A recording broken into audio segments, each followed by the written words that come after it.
Ek groet u hartlik. Filippense 1 vanaf vers 5 tot 6. Paulus wat die gemeente, die Christene bemoedig in Filippi. So skryf hy, omdat julle deel geword het van die evangelie.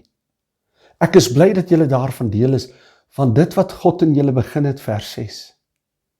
Sal hy voltooi, sal hy klaarmaak, of die woord sê voleindig.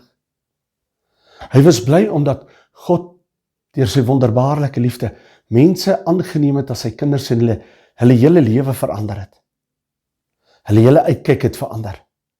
Hy het mense wat eens sondaars was, vyandig teenoor God, soos die Bybel sê, het hy sy kinders gemaak. Kinders wat vervreemd was, het sy eiendom geword, en uiteindelik sou hulle ervaar die warm, kosbare liefde van die Vader, wat sy wil uiteindelik is, sodat almal gered mag wees. En nie een mens verlore sou gaan nie. So skryf hy, omdat julle hiervan deel is en dit nie uit julle self uit nie. Dis 'n aksie wat God geneem het vanuit homself, om mense soos ons genade te gee en te kon red.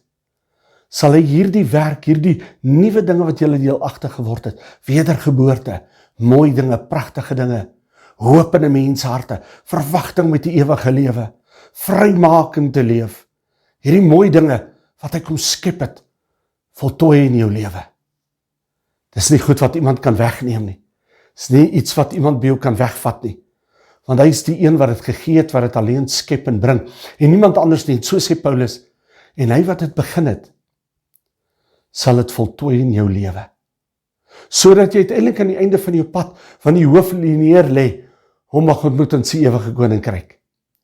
Die mooi wat in jou begin is. Die pragtig wat in jou hart weggelê is. Die kosbare een, die rykdom van sy genade, en die rykdom van sy woord en die liefde, kan niemand vandag by jou vat nie. En hy sal het volbring en voltooi in jou lewe, tot aan die einde van jou lewe, tot wanneer jy hom sal sien, die Here seën jou.